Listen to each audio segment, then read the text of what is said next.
Hora H do Agro, com Kellen Severo. Oferecimento Ihara. Agricultura é a nossa vida. Ihara. Consórcio Nacional Valtra. Seu sucesso em nossos planos. Olá, sejam muito bem-vindos ao Hora H do Agro, um programa onde discutimos e analisamos os temas que mais importam para o agronegócio brasileiro. Vamos aos destaques de hoje. Para arrecadar mais, o governo Lula edita medida provisória e muda regras tributárias. O efeito de aumento de custos com impostos no agro é imediato e o setor espera que o Congresso reverta a taxação. Você vai ver também que a importação de arroz foi parar na Justiça. O caso aconteceu antes da Conab conseguir liminar e realizar a primeira compra do cereal estrangeiro. O resultado do leilão está causando estranheza e você vai saber por quê nesta edição. No cenário internacional, a eleição para o Parlamento Europeu e os impactos do possível avanço da direita nos rumos da Agenda Verde e das regulações do agro. Você vai ver também que, após condenação de Trump, o que mudou na corrida eleitoral dos Estados Unidos e as implicações no comércio agrícola. Tudo isso e mais no Hora H do Agro, que já está no ar. O governo Lula publicou nesta semana a medida provisória 1227 de 2024, que restringe o uso de crédito tributário de PIS/COFINS para o abatimento de outros impostos e que também acaba com o ressarcimento do crédito presumido. Na prática, a medida provisória impõe uma taxação ao restringir o uso dos benefícios fiscais. O governo afirma que precisa arrecadar mais por conta das perdas com a desoneração da folha de pagamento. A equipe econômica prevê um aumento da arrecadação do governo em 29,2 bilhões de reais neste ano com essa nova medida provisória. As perdas com a desoneração da folha são estimadas em 26,3 bilhões de reais. A nova medida do governo impacta o agronegócio também. A Associação Brasileira da Indústria de Óleos Vegetais disse em nota que 6,5 bilhões de reais em créditos de PIS/COFINS vão se tornar um custo para as indústrias e prevê ainda que esse custo será considerado na precificação da soja, representando a redução de 4% do preço pago ao produtor rural e de 5%, podendo chegar a 5% no valor corrente da soja.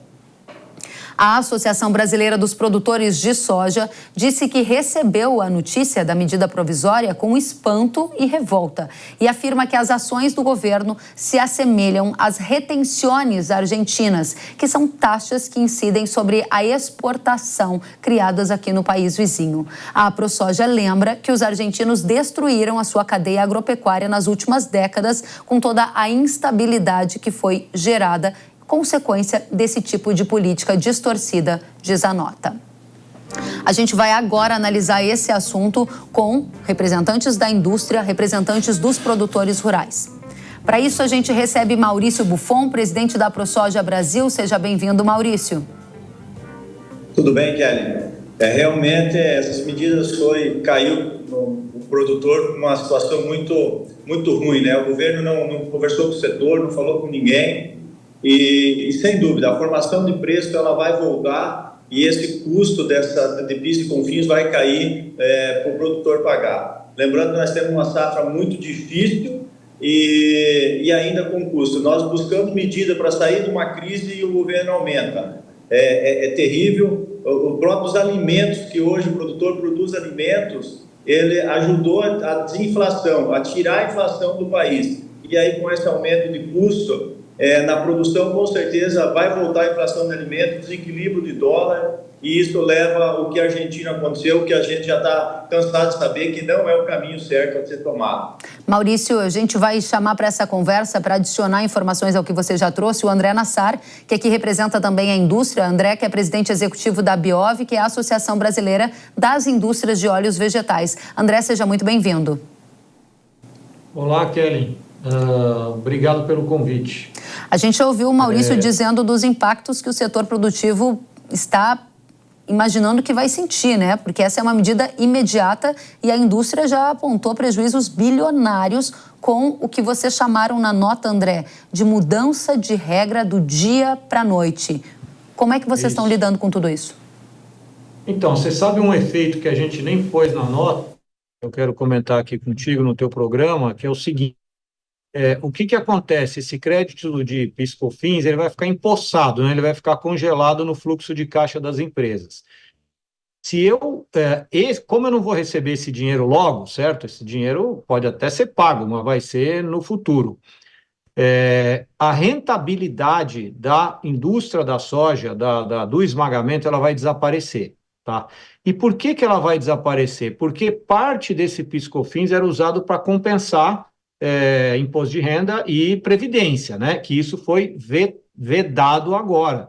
Então, praticamente, as empresas vão ter que tomar dinheiro no mercado para poder pagar esses tributos, tá? E ainda por cima com rentabilidade que vai ficar praticamente negativa. Então, vocês vejam que na indústria o efeito é terrível.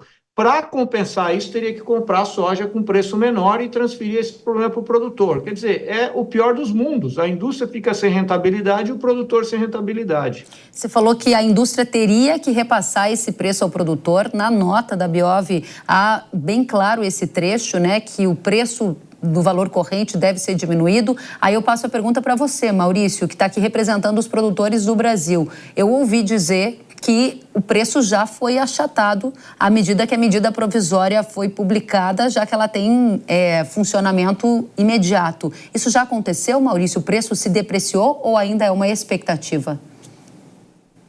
Não, Kelly, as empresas saíram todas de mercado, né? Nós ficamos aí de terça-feira até hoje. Se nós procurar as grandes trades ou esmagadoras, elas não estão comprando soja.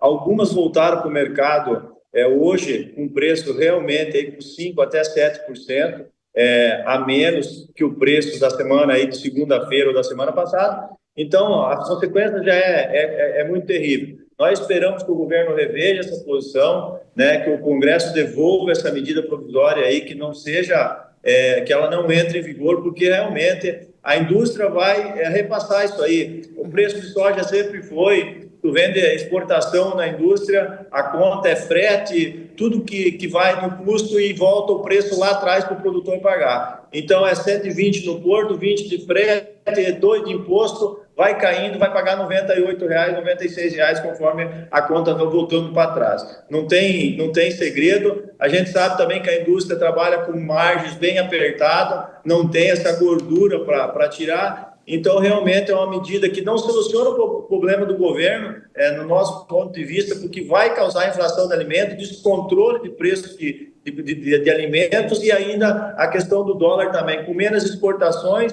também descontrola o preço de dólar e isso traz um caos para o setor, para o próprio país. Então, é a legítima medida do final do mundo, como está sendo chamado em alguns setores, porque ela não consegue trazer ganhos para ninguém. Muito bem, Maurício. O Maurício está falando sobre essa perspectiva, André, do preço ser muito achatado ao produtor, o produtor que também vive um ano desafiador de margens mais estreitas. A indústria, assim como todos, foram pegos de surpresa, do dia para a noite um impacto tremendo no fluxo de caixa. Como é que vocês pretendem resolver essa equação? Primeiro momento, a indústria saiu do mercado comprador. Segundo momento, volta com preço mais achatado. O que está acontecendo nas conversas que você tem com os seus associados, André? Olha, o cenário é de incerteza, né? Por isso que precisa haver uma definição logo, e a definição tem que ser essa que o Maurício falou. O Congresso precisa devolver essa medida provisória para que o mercado volte ao normal, tá? Porque, assim, se o mercado não voltar ao normal, todo esses 6,5 bilhões que você comentou... Aliás, Kelly, nós fizemos uma conta também do biodiesel agora, sim, tá? Dá mais 1,3 bilhão, tá? De impacto no setor de soja. Na indústria de soja. Isso, exato. O biodiesel produzido a partir da soja, que é 70% do biodiesel é soja hoje, né? O que acontece? As empresas, elas precisam proteger a margem delas. Conforme disse o Maurício, a margem hoje de uma esmagadora é na casa de 3%. essa margem vai desaparecer completamente. Então, ela precisa proteger, ela não consegue passar para frente, porque você não consegue aumentar o preço do farelo para exportação. Se eu aumentar o preço do farelo, eu vou prejudicar frango, vou ter enormes efeitos em cadeia, né? Então, isso volta para trás. Se o preço vai se manter 5%, 7%, como disse o Maurício, abaixo, a gente vai ver em função da decisão do do Congresso, né, de devolver, ou de alguma acomodação no mercado. Mas assim, se o preço voltar a subir, a margem da indústria cai e aí a indústria vai parar de crescer, tá? Quer dizer, aí você vai gerar uma enorme incerteza em relação ao crescimento do esmagamento no Brasil. Interessante. Agora só, Maurício, eu já volto com você, uma pergunta a mais para você, André. Maurício falava dos impactos nas exportações e a própria AproSoja comparou a medida provisória do governo às retenções na Argentina, porque é uma forma de taxar indiretamente as exportações. A visão da Biov é que as exportações de soja podem cair em função dessa mudança tributária. Como é que isso também está repercutindo no mercado lá fora? Acho que nós temos que ver duas coisas, tá? Porque assim, uma coisa é a exportação do grão, outra coisa é a exportação do derivado, do farelo e do óleo. Essa medida tem um impacto financeiro maior na operação de esmagamento.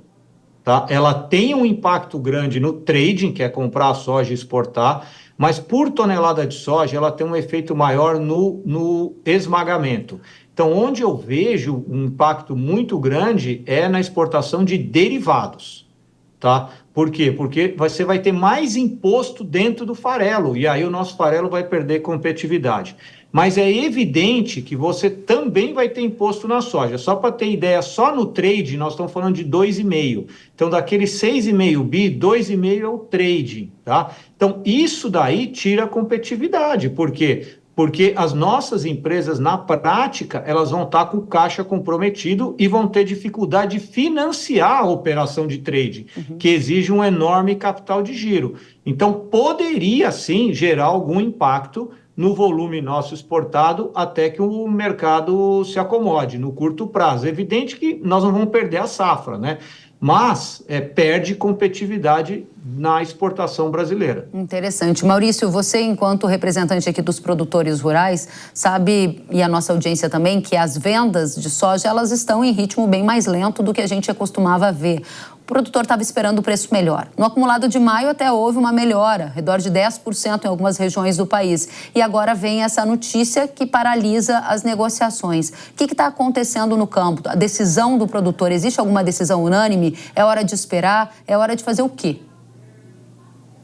É difícil você dar opinião sobre essa questão. O fato que, quando o mercado começou a mostrar uma sinalização de preços para o produtor começar a fixar a safra, fazer seu planejamento, que começou a dar uma conta, nem é para ganhar dinheiro, mas é uma questão de equilíbrio para poder trabalhar e passar o ano, vem uma medida dessa, trava o mercado, não consegue mais andar nada, né? Quando vocês falam aí 1,6 de biodiesel, nós temos que lembrar que é mais 2 pontos alguma coisa no milho, né? E quando fala nas exportações, isso sempre vai vir em cima do produtor. Por mais que não tenha conta, ela é muito seca. Ela vem voltando até chegar no produtor. Então, quem vai ser penalizado de fato nisso, até o mercado se ajustar no primeiro momento são as empresas, mas depois a conta acaba no produtor.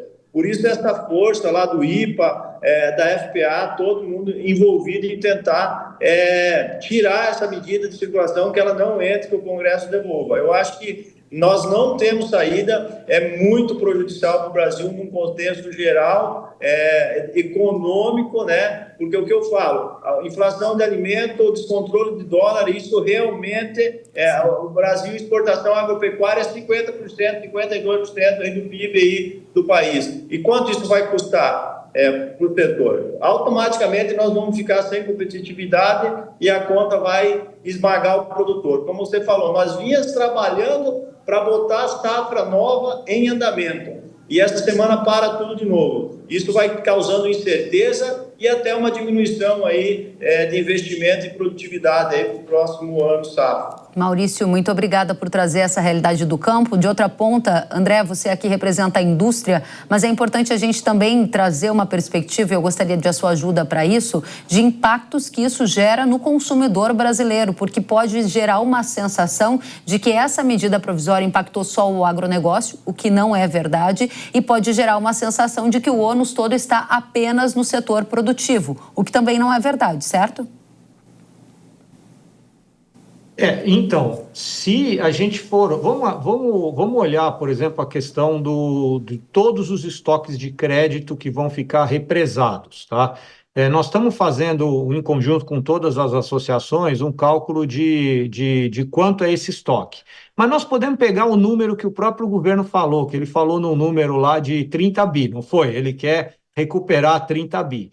Se esses 30 bi forem em custo, porque eles vão virar custo, e se tudo isso for repassado cadeia para frente, é o consumidor que vai pagar essa conta. Então, nós vamos ter que passar todo mundo, inclusive o setor de combustíveis, porque não somos só, não é só o agro, né? São vários setores. Teria que dar para o consumidor 30 bi. Isso aí vira inflação de imediato. O governo está dizendo, inclusive, o seguinte, a medida não representa aumento de imposto, certo? Mas representa aumento de inflação, aumento de custo para o consumidor. E isso o governo não quer explicar. Quanto que esses 30 bi dão de inflação? Vai dar inflação.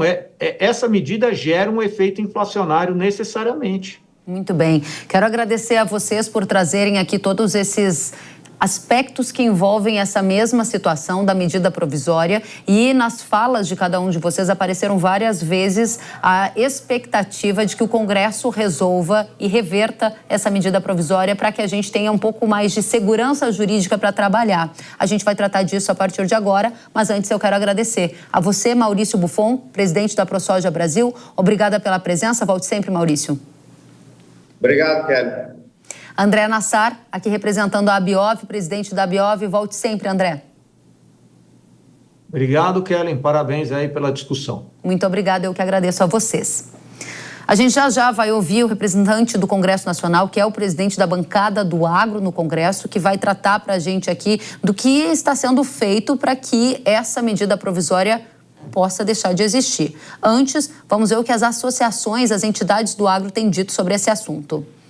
A ABAG disse no site que, abre aspas, embora seja fundamental a implementação de ações para equilíbrio fiscal, as medidas violam a imunidade das exportações, o princípio da não cumulatividade e o princípio do não confisco. E disse ainda que a medida caminha na contramão do crescimento socioeconômico, uma vez que onera as empresas e diminui a competitividade.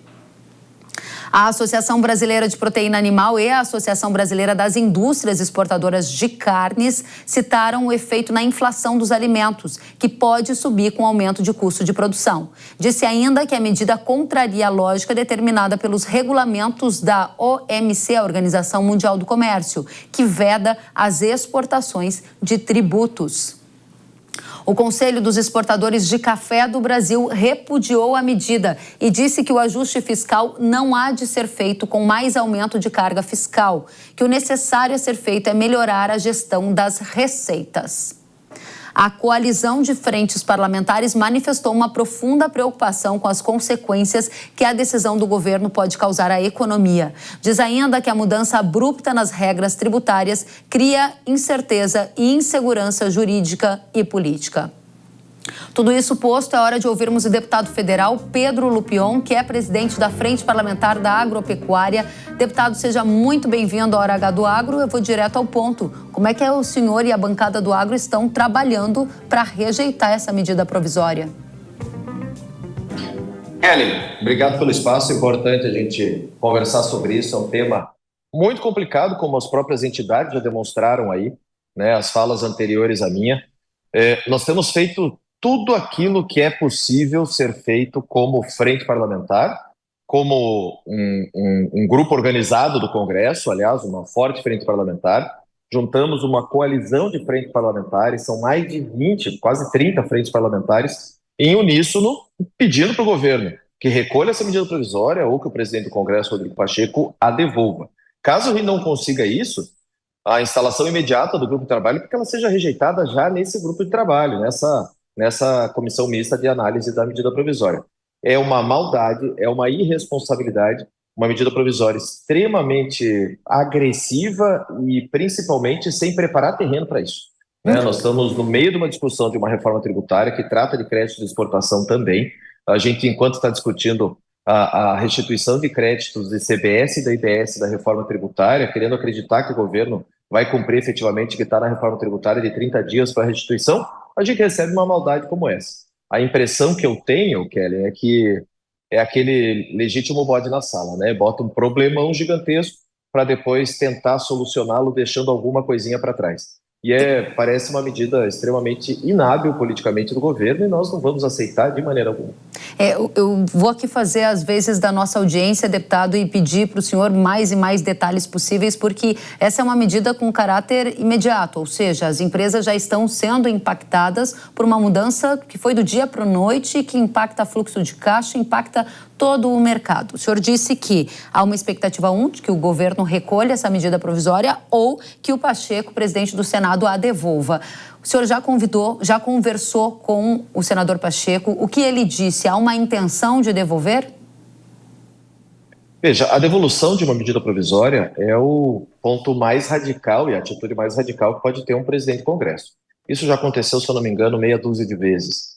No governo passado, no governo Bolsonaro, foram 2 vezes que ocorreu. É uma medida drástica que demonstra a insatisfação do Congresso.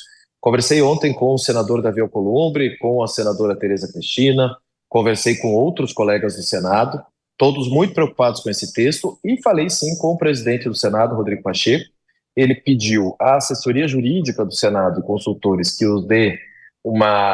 lhe deem uma justificativa constitucional e jurídica para essa devolução, mas enquanto isso não acontece, a gente tem que jogar com as armas que tem. As armas que nós temos agora é o exercício de pressão e de demonstração de que essa medida provisória é completamente fora de propósito. O senhor usou a palavra radical, né, para descrever uma eventual decisão do senador Pacheco de devolver esse texto. Mas a gente também vê que no setor agropecuário, muitas entidades também classificaram como radical e desastrosa essa medida provisória que do dia para a noite taxou o agro, à medida que mudou as regras de tributação. Há uma diferença aqui no tempo das coisas. A medida provisória já tem caráter imediato, ou seja, os impactos dela em aumento de custos já estão ocorrendo, e tem um outro ritmo, que é o ritmo de negociações do Congresso e de análise técnica. Como é que vai funcionar essa discrepância de tempo entre as duas coisas? O que o senhor enxerga de oportunidades de curto prazo, o mais rápido possível, para reverter esse cenário? Veja, nosso deadline aí, vamos dizer assim, é tentar sanar isso o mais rápido possível. No dia 4 de junho, que ela foi protocolada, ou seja, que ela entrou em vigência, que ela foi editada, essa medida provisória, ela passou a valer. Temos um prazo fiscal aí de fim de mês, quando haveria essa devolução de créditos e que as empresas contam com essa possibilidade. Nós teríamos até o final do mês para solucionar, não podemos de hipótese nenhuma passar do dia 30 de junho. Eu espero que a gente consiga resolver isso muito antes, tá? A gente tentar resolver isso ainda nessa semana. E os sinais estão muito claros, Kelly. O presidente Obama, da CNI, deixou a comitiva presidencial que estava na China, numa atitude de protesto e de indignação. Os empresários todos que estavam na China, inclusive estava a BPA, estava a BIEC, estavam vários outros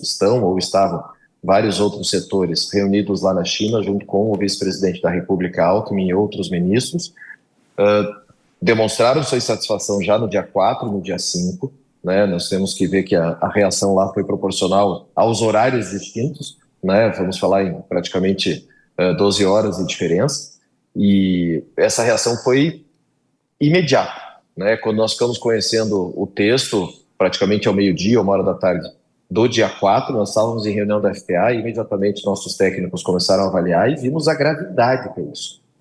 Nós estamos desde então trabalhando e vendo os números. A gente viu os números que o André Nassar apresentou aí da Biov, praticamente 6,5 bi de impacto na soja, carnes mais 2,5 bi de impacto, cooperativismo. É importante, inclusive, vocês conversarem com o Dr. Márcio ou com a Tânia da OCB, que vão passar esses números. Nós estamos falando de quase 80 bi de impacto em todas as cadeias do cooperativismo. O pessoal do minério está extremamente preocupado, o pessoal da indústria se mobilizando. Então, o governo acho que conseguiu a unanimidade que tanto sonhava, né? Ter todo o Congresso e toda a sociedade contra ele. Deputado Lupion, o senhor disse aqui que conversou com o presidente do Senado, Rodrigo Pacheco, que entende que seria uma medida radical, Pacheco devolver essa medida provisória, devolver o texto, mas a gente percebe que há quase que uma unanimidade, usando as suas palavras, para descrever a tamanha insatisfação que essa mudança tributária gerou. Qual foi a sinalização que o senador lhe deu? Nesse momento, você conseguiria afirmar que há uma tendência de que ele devolva o texto ou não? Ele vai fazer uma análise técnica, se é que é necessário, diante de todos esses números gigantescos que o senhor colocou aqui na mesa? Nossa pressão, Kelly, nosso pedido, nossa pressão é para que ele devolva, né? Essa é a nossa opção principal. Nós estamos trabalhando nisso. Agora a gente precisa também entender que ele precisa das condições reais e justificativas para poder fazê-lo. Né? Nós estamos elaborando essas justificativas e apresentando para ele, setor por setor, quais são essas dificuldades, quais são os impactos para que ele consiga fazer essa devolução. Mas o nosso objetivo principal é que o presidente Rodrigo Pacheco devolva a medida provisória. Perfeito. Então nós temos agora um caminho que é a gente esperar a decisão do presidente do Senado. Em paralelo, a bancada do Agro está fazendo o seu trabalho no sentido de levá-lo a esta direção. Caso essa direção não ocorra, a gente tem alguma outra alternativa que dê algum fôlego, que dê alguma esperança para o setor agropecuário de que ele não vai precisar seguir essa normativa da MP daqui para frente? Eu dou certeza absoluta que nós não vamos permitir que essa medida provisória prospere. Essa é a nossa única e principal certeza que nós temos. Nós não vamos deixar essa medida provisória prosperar. De onde Significa vem essa que certeza, a Frente Parlamentar da Agropecuária, com todas as outras, nós vamos enfrentar. De onde vem essa certeza, só para a gente fechar esse ponto com o senhor? Certeza que nós temos 305 votos na Câmara, que nós temos mais de 40 votos no Senado e estamos com mais de 20 frentes parlamentares mobilizadas. Não há governo que vença isso. Nós vamos enfrentar e vamos derrubar essa medida provisória caso haja necessidade de votá-la. Porque já estudamos o texto. Não tem como uma emenda resolvê-la, não tem como mudar esse texto. Ela precisa ser revista. Para ser revista, ela precisa ser retirada ou derrotada. É isso que nós vamos fazer. Tá certo. Quero lhe agradecer muito, presidente da bancada do Agro no Congresso Nacional, deputado Pedro Lupion. O espaço está aberto. Qualquer novidade, o senhor nos procure para que a gente possa melhor informar a nossa audiência que está extremamente interessada nesse tema. Obrigado por estar conosco. Obrigado, Kelly. Obrigado pela discussão, pela oportunidade. E contem com o nosso trabalho aqui que nós vamos vencer mais vezes. Vamos em frente. Obrigado. Um abraço.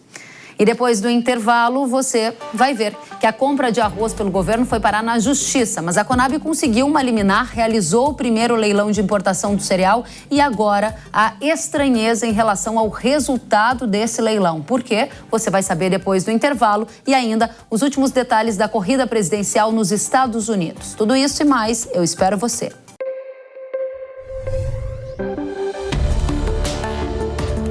O agro, setor que movimenta a economia brasileira, gerando renda, emprego e oportunidades para toda a população.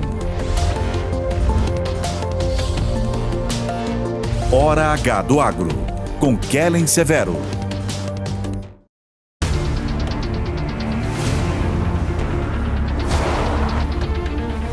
Chegou o Terminus, o novo inseticida da Irrara. É sua mais potente arma contra os percevejos, com formulação inovadora, que potencializa o controle rápido e prolongado, com flexibilidade para uso em todo o ciclo da soja e do milho.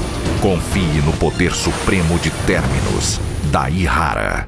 Produto de uso agrícola. Venda sob receituário agronômico. Consulte sempre o engenheiro agrônomo. Zico, eu tenho a dica certa para você que não leva apenas sua carga, mas impulsiona o progresso. O consórcio MAGE Volkswagen Caminhões e Ônibus é ideal para ter seu caminhão novo, aumentar ou renovar a sua frota. Zero de entrada, parcelas a partir de R$ 2.800 e aqui o cartão vermelho é para os juros. Dê o primeiro passo para essa vitória. Consórcio MAGE Volkswagen Caminhões e Ônibus, a estrada da conquista começa aqui. Sabia que o Brasil é um dos maiores produtores de soja e milho no mundo? Esse mercado movimenta mais de 70 bilhões de dólares anualmente e tem muitas oportunidades. Com o curso de comercialização de soja e milho da NIL, você aprende a negociar preços em bolsas internacionais e proteger seu capital. professor João Birkan tem mais de 60 anos de experiência e vai te ensinar como ganhar dinheiro no agronegócio. Quero garantir uma taxa melhor do dólar para daqui a 12 meses. Esse curso é ideal para você que quer trabalhar com trading de soja e milho no mercado financeiro e para você que é produtor e quer potencializar os lucros com sua safra. Ingresse no setor que mais cresce no Brasil. Acesse newcursos.com.br e inscreva-se.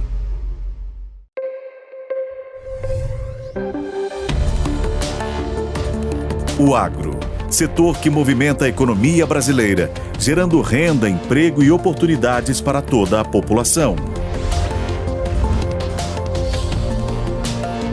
Hora H do Agro, com Kellen Severo.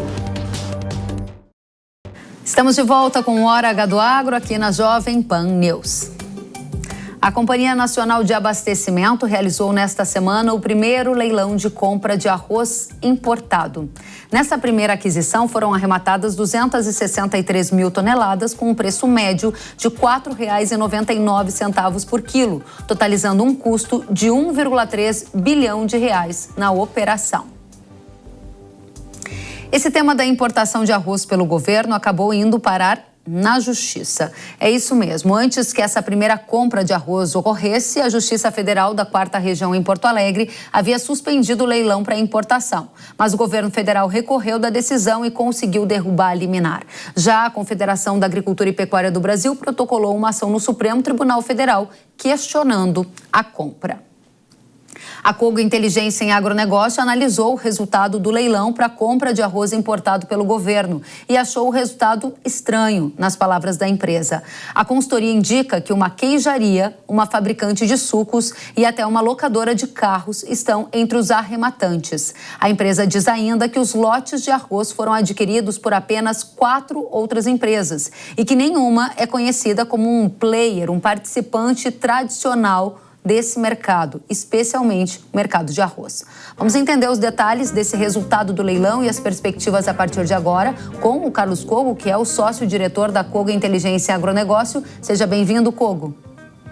Obrigado, saudações a vocês e a todos que nos assistem. Obrigada por estar conosco também o deputado federal Sérgio Souza, que representa aqui a bancada do agro no Congresso Nacional. Deputado Sérgio Souza, seja bem-vindo. Olá, Kelly, é um prazer estar aqui com vocês, tratando um assunto tão importante quanto esse. Muito bem, eu começo com você, Cogo, que analisou o resultado desse leilão e chegou a essa conclusão, de que o resultado te causou uma estranheza. Estranheza por quê? Bom, primeiramente pela questão da disputa. Não houve disputa entre os lotes arrematados. O maior lote arrematado foi exatamente pelo Wesley Alves de Souza Limitada, que é dono de uma loja de queijo no Amapá. Esse acabou arrematando 147 mil toneladas. E essa queijaria, até então, há pouco tempo atrás, tinha um capital social de 80 mil reais e mais recentemente ele foi alterado agora para 5 milhões de reais. O outro rematante é uma pessoa física que tem 70 processos na justiça brasileira. Que tem alguma experiência em trading, fica apenas a Zafira Trading, que pegou um lote pequeno, 78 mil toneladas, né?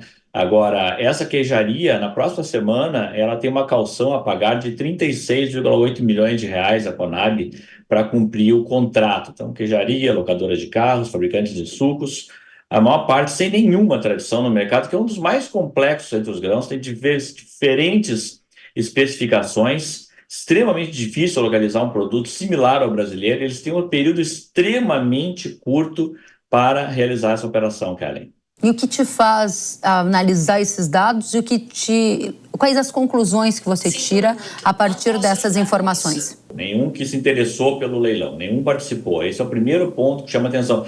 Por que essas empresas não participaram? Porque viram que era inviável trazer nos prazos pactuados, ou solicitados, requisitados pelo governo, e também nos preços propostos, né? Essas empresas arremataram isso por próximo de R$ 5,00 o quilo, R$ 4,99, como eu disse, sem disputa, e esse preço não existe hoje no mercado internacional, isso não existe em lugar nenhum do mundo. Ou seja, elas não têm o arroz ainda. Acho que esse é um ponto muito importante. Elas entram no leilão sem ter o produto, arrematam o poder de entregar ao governo e precisam agora fazer uma operação.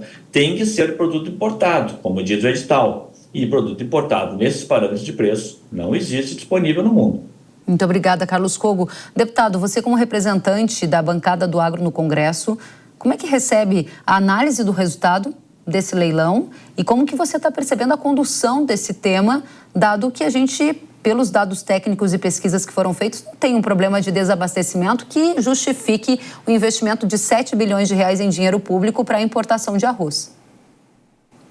Oi, Kellen, oi, Cogo, prazer falar com vocês novamente. Kellen, assim, a leitura bem básica é de que este governo é contra o setor produtivo agropecuário, que é o setor que é o pilar principal de sustentação desse país. É só olharmos aí o PIB desse primeiro trimestre, né, e o quanto que o agro contribuiu. Mas a inflação dos alimentos que está na mesa do cidadão brasileiro não é culpa do setor agropecuário, porque esse tem perdido valor enormemente nos últimos anos, principalmente em grãos e proteína. Agora, por que tem subido? Porque tem aumentado impostos, e muitos, e o governo acaba de mandar mais uma medida provisória para lá, né? O Pedro Lupion falou agora há pouco aqui, o nosso presidente. Agora, uma medida como essa é algo assim totalmente absurda. Nós temos arroz o suficiente, o nosso arroz é de excelente qualidade, é novo, está no estoque, só não conseguiu, nesse período aí das enchentes do Rio Grande do Sul, escoar para todo o nosso país. Nós sabemos disso, mas está cheio, Silas. E arroz de excelente qualidade. Agora vai comprar um arroz, nesse preço, que arroz que é esse? Quantos anos tem esse arroz que está no estoque? Que qualidade que tem esse arroz? E essa análise que vocês fazem, o que me parece, não quero aqui levantar nenhuma conclusão, né? Mas me parece que isso está tudo casado, ó. Está aqui o arroz, arruma um CNPJ, muda o contrato social, que você vai ganhar um dinheiro aí com esse governo. É complicado, isso precisa ser investigado, não, deputado? Com toda a certeza, e nós vamos fazer isso, Kelly. O Congresso Nacional, ele é propositivo, sim, mas também ele é um instrumento de fiscalização. Não tenha nenhuma dúvida de que nós, da Frente Parlamentar Agropecuária, já a partir de segunda-feira, vamos fazer todos os atos necessários para convocar esses agentes públicos para que dê esclarecimentos ao Parlamento brasileiro e, se necessário, podemos até mesmo abrir comissões de inquéritos para investigar. Muito obrigada, deputado Cogo. Quais são as consequências a partir da sua análise do resultado desse primeiro leilão? Consequências para a segunda fase do leilão, porque a gente teve só a primeira fase, e o que a gente pode esperar de agora em diante a partir dessa análise de dados pelo menos estranhos que você trouxe para a gente? No primeiro momento, né, Kelly, até em função da própria decisão de vender, num momento totalmente impróprio, não há desabastecimento, o preço não subiu nem 30%, nem 40%. Eu vou citar dados da Conab, não vou citar meus. Dados da Conab estão disponíveis no site para qualquer um pesquisar. O preço do arroz no varejo, desde antes das enchentes até agora, caiu 1,3%. Dados da Conab, não são meus, tá?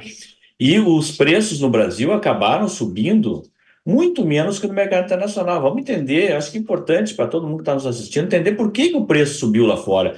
Foi o veto da Índia às exportações, determinado em julho do ano passado. A Índia é o maior exportador do mundo de arroz. Isso gerou uma pressão de alta em todos os mercados. A Filipinas agora, essa semana, anunciou também o zeramento da alíquota de importação para balizar o mercado pelo preço internacional. E aqui no Brasil não se chegou a nenhuma uma parte total desse reajuste. De lá para cá, os preços globais subiram em dólar 46%. E no Brasil, desde aquele período, julho do ano passado até agora, os preços subiram 17% ao produtor e 32% no atacado, muito abaixo disso. Não havia motivo de intervenção. O preço já caiu essa semana. Essa última semana, o preço caiu R$4 por saco de 50 quilos ao produtor, mas agora o grande dano virá pela frente, né? Imagina o que está pensando um produtor que vai ouvir no Plano Safra que o governo vai estimular plantio de arroz e feijão, sabendo que esse mesmo governo é um aliado mortal que vai colocar produto no mercado com selo de governo a preço subsidiado e tabelado, a lá anos 1980, a lá pré-história, e colocar isso, deixando ele numa situação completamente delicada. Vai haver queda na área plantada com arroz no Brasil e com bons motivos para isso. Muito obrigada, Carlos Cogo. Importante a gente também informar nossa audiência que saíram dados da Emater do Rio Grande do Sul mostrando que não foi o arroz o principal impactado pelas enchentes, foi sim a soja. É mais um dado objetivo para mostrar como a política foi na direção contrária das necessidades que a gente vê no estado gaúcho. O Cogo falou há pouco, deputado, sobre Plano Safra e há uma estimativa de que o governo vai colocar 7 bilhões de reais para fazer essas compras de arroz importado, ao mesmo tempo em que há reclamações de falta de recursos para o Plano Safra, que é uma das principais linhas de crédito para dar subsídios também à produção agropecuária. O que o senhor tem de novidade sobre a construção do Plano Safra? A bancada do agro está discutindo isso com o governo? Inclusive, nós nos reunimos na última terça-feira, lá na Frente Parlamentar Agropecuária, com agentes do governo. Estava lá o Ministério da Agricultura, o MDA e também o Banco Central. Agora, de fato, é isso que você está dizendo.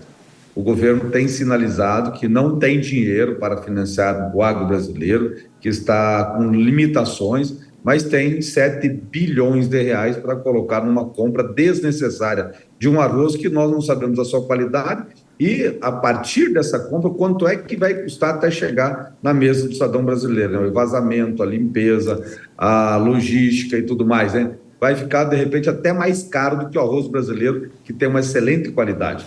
Agora, nós estamos conversando, dialogando com o governo e dizendo o seguinte: olha, o setor agropecuário ele tem feito enormemente esforços para ajudar o Brasil e a sua economia. E, inclusive, é um grande indutor de arrecadação do governo, pagador de impostos. Agora, o governo ele tem que fazer o mínimo necessário, com seguro rural, com equalização de juros para programas como Moderfrota, armazenagem, para custeio de safras, principalmente na agricultura familiar e no médio produtor, e nós estamos vendo exatamente o contrário. O governo contingencia seguro rural.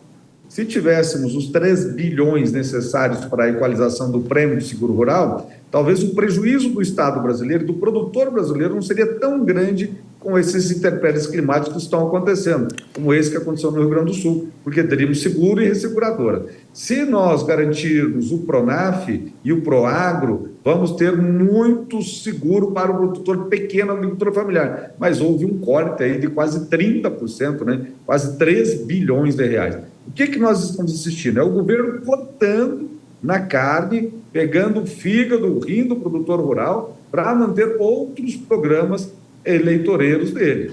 E nós não concordamos com isso. Nós pensamos no macro, e o macro que vale para nós é o povo brasileiro e é a geração de emprego, renda e a economia girada do nosso país. Realmente há muito a ser feito e a gente conta com vocês no Congresso Nacional. Deputado, falo aqui em nome da audiência que me dá essa oportunidade de trazer esses temas aqui e pedir, claro, para que a investigação que precisa ser feita sobre o resultado do leilão seja feita e pedir também que o Congresso haja no sentido de favorecer um plano safra mais robusto e que chegue aos produtores rurais com uma taxa de juros acessível. Eu quero agradecer a sua presença, deputado Sérgio Souza, que é membro da bancada do agro no Congresso Nacional, do MDB do Paraná. Seja muito bem-vindo, sempre volte mais vezes, deputado.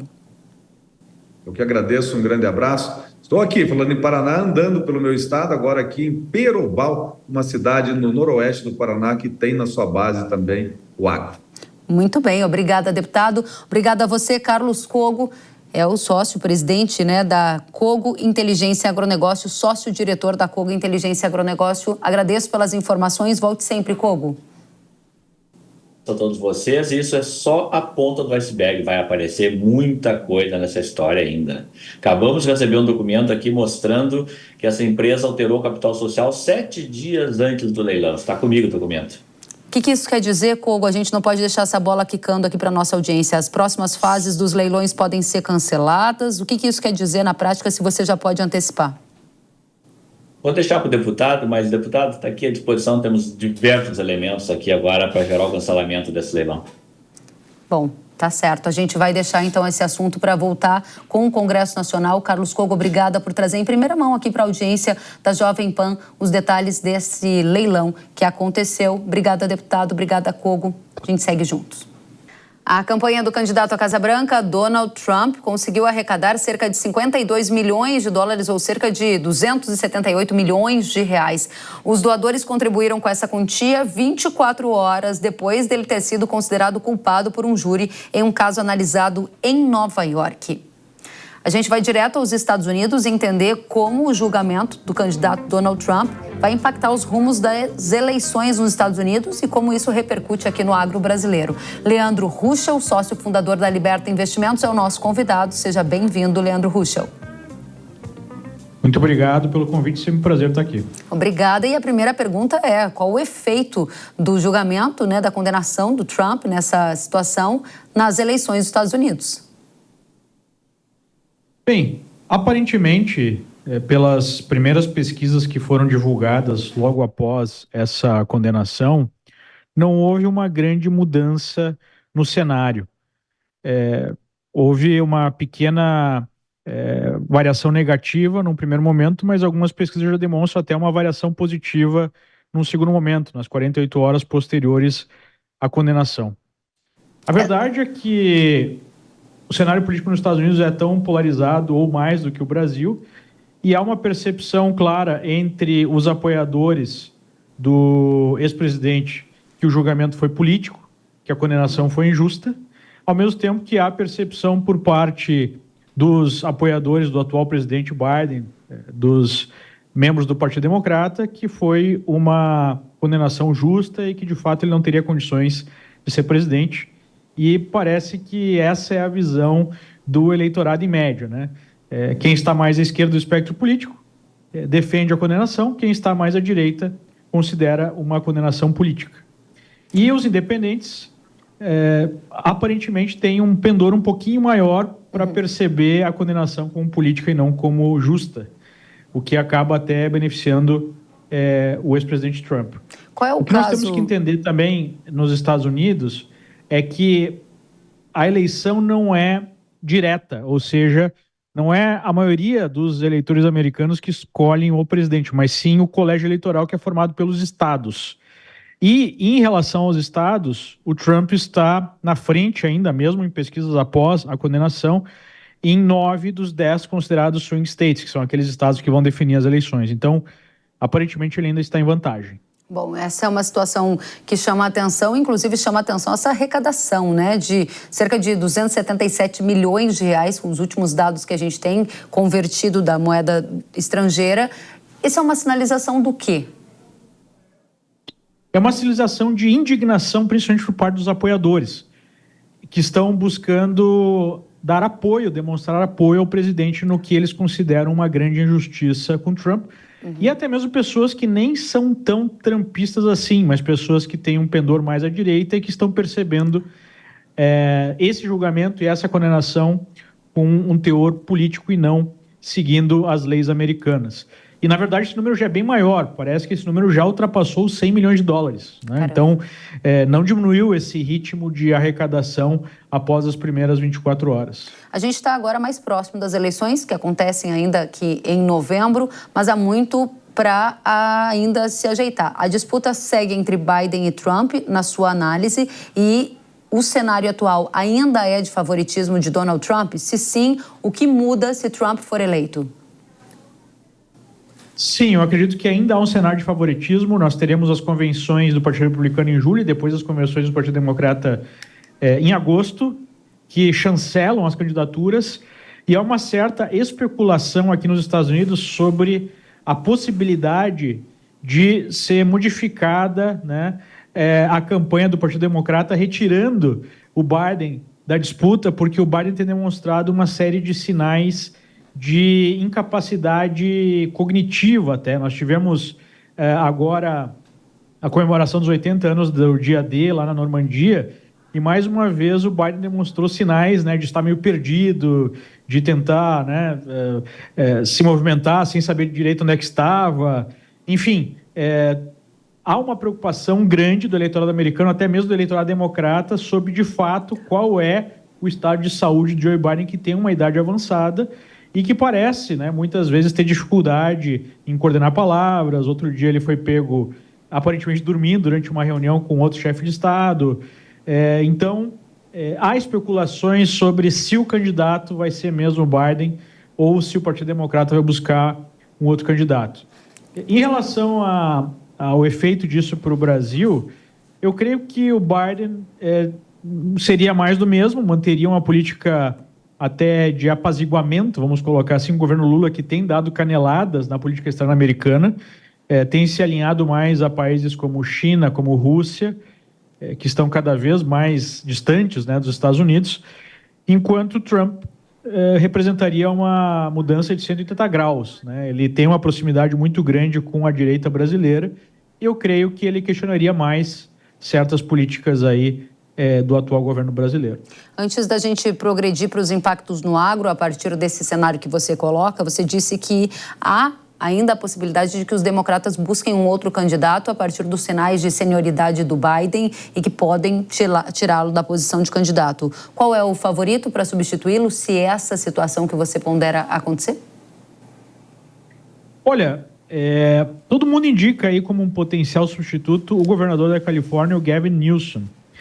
Tem algumas pessoas que fazem uma aposta na Michelle Obama, mas eu creio que essa seria uma possibilidade menor, né? Ela já deu várias entrevistas dizendo que não gostaria de fazer isso, e mesmo insiders do Partido Democrata dizem que não há uma movimentação nesse sentido. Muito bem. Não tem como saber, né? A gente vai saber mesmo em agosto. Última questão, você fazia uma análise sobre um cenário com Biden, outro com Trump, para o Brasil, tendo um governo de esquerda comandando o Brasil hoje. Aprofundando um pouco mais, olhando para o agro e observando esse eixo entre China, Rússia, que você tem apontado como mais distante dos Estados Unidos, quais são as implicações num governo Biden para o agro brasileiro? Quais são as implicações para o agro num eventual governo Trump? Eu creio que a avaliação aí é um pouco paradoxal, porque se por um lado aumenta as chances de um afastamento comercial entre Brasil e Estados Unidos, o que poderia prejudicar o agro num primeiro momento, eu acho que num segundo momento, uma pressão para que o Brasil siga uma política econômica, uma política em geral mais racional, é positiva não só para o agro, mas para toda a sociedade brasileira, né? Então, eu considero que há esse primeiro risco de um afastamento que pode criar até tarifas para o agro brasileiro, né, dependendo de como as coisas andem.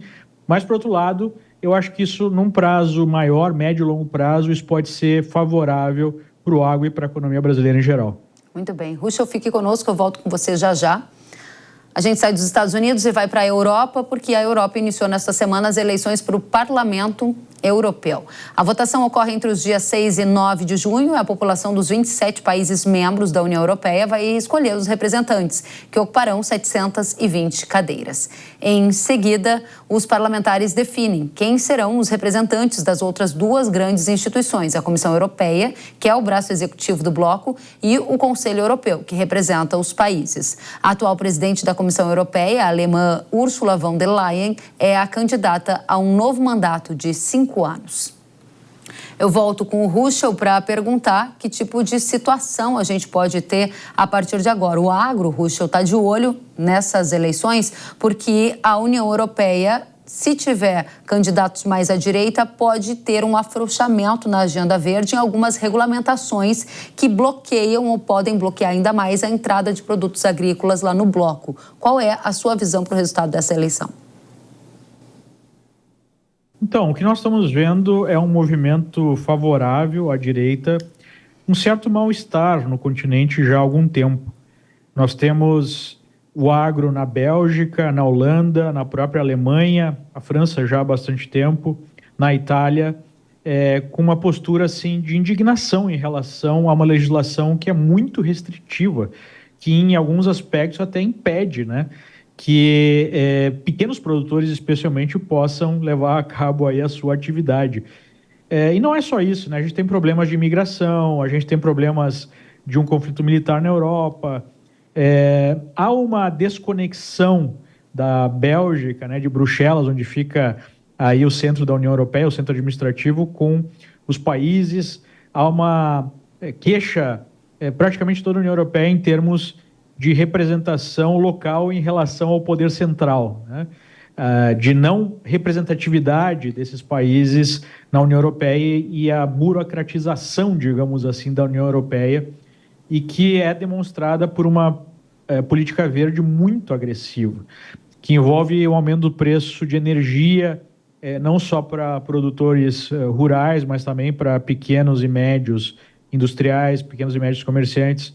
Então, a expectativa seria de um crescimento da direita e um questionamento cada vez maior dessas políticas muito restritivas em termos ambientais, o que pode beneficiar o agro não só na União Europeia, no mundo, porque a gente sabe que a União Europeia acaba balizando muito da regulação que é aplicada no resto do planeta.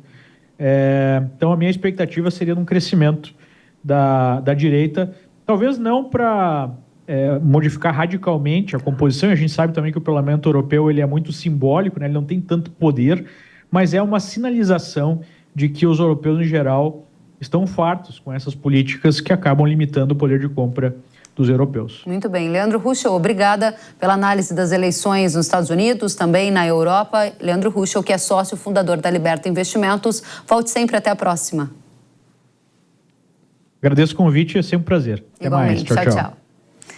O agro se juntou aos caminhoneiros e membros das comunidades rurais e foi às ruas de Perth, capital da Austrália Ocidental, protestar contra uma medida do governo. A Austrália quer proibir as exportações de ovelhas vivas a partir de maio de 2028 e justificou a medida com as preocupações voltadas ao bem-estar animal. Famílias inteiras participaram do movimento chamado Keep the Sheep, que mantém as ovelhas em uma tradução livre. Há um site com uma petição reunindo assinaturas dos australianos contra a medida. A ideia é conseguir reverter o plano de acabar com os embarques via marítima dos animais. O setor rural argumenta que a medida do governo australiano vai acabar com as economias locais e negócios familiares que vivem da exportação de ovelhas. O protesto agro na Austrália é mais uma das várias manifestações do setor ao redor do mundo. Agricultores e pecuaristas têm se mobilizado contra os excessos das políticas públicas e intervenções que podem acabar com cadeias de produção inteiras. Nos últimos dias, a Europa também voltou a ter tratores nas ruas, com agricultores contra a agenda verde e mobilizados com a eleição do parlamento, onde passam essas regulações que têm impacto no setor. A Europa, inclusive, tem sido palco de massivas manifestações nos últimos meses. Tratores, caminhões e gente na rua são símbolo de um momento importante contra os excessos e arbitrariedades que podem inviabilizar atividades rurais. O povo está indo para as ruas por conta disso. E o primeiro-ministro indiano, Narendra Modi, e seus aliados do Partido Nacionalista Hindu conquistaram a vitória nas eleições gerais, mas com uma maioria parlamentar reduzida e uma oposição reforçada. Agora o partido dele, de Modi, terá de contar com os aliados de coligação para alcançar uma maioria no parlamento, de acordo com os dados da Comissão Eleitoral. O agro acompanha o tema de perto, já que a Índia já ultrapassou a população chinesa e vê neste país um mercado potencial importante para os nossos produtos agrícolas. E agora um recado para você. Sem dúvida, o esfenóforos é uma das pragas mais importantes da cultura da cana. As larvas atacam os rizomas e os colmos, abrindo galerias nas plantas, o que reduz de forma significativa a produtividade e a longevidade do canavial. Conheça agora uma solução nunca antes vista no controle do esfenóforos do canavial. Zeus é um inseticida da Yara de eficiência incomparável que maximiza a produtividade da cana-de-açúcar. Com tecnologia inédita, Zeus tem efeito de choque incomparável e longo período de controle, protegendo o seu canavial por mais tempo. Eleve a sua produção de cana a outro patamar com Zeus. Acesse ihara.com.br ou aponte a câmera do seu celular para o QR Code que está aparecendo na tela e saiba mais sobre esse inseticida sem igual. Muito bem, e a empresa de assistência técnica e extensão rural do Rio Grande do Sul revelou nessa semana o tamanho dos prejuízos das enchentes no estado. A soja foi a cultura mais afetada pela catástrofe, com 2,7 milhões de toneladas atingidas. Na cultura, cerca de 15 mil produtores rurais foram afetados. A segunda mais atingida foi a produção de milho para ração animal, seguida do arroz e milho para exportação e feijão.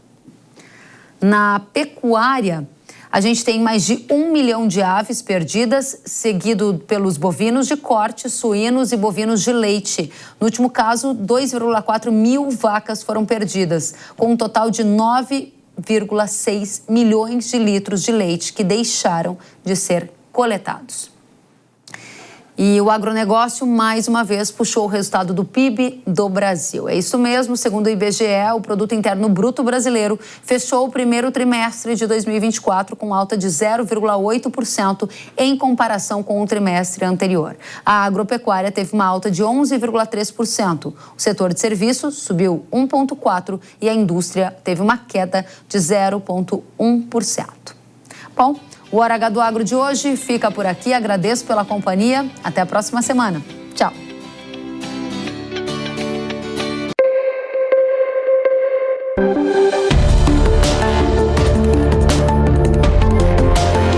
Hora H do Agro, com Kellen Severo.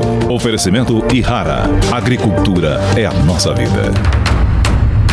Yara. Consórcio Nacional Valtra. Seu sucesso em nossos planos. Realização Jovem Pan News.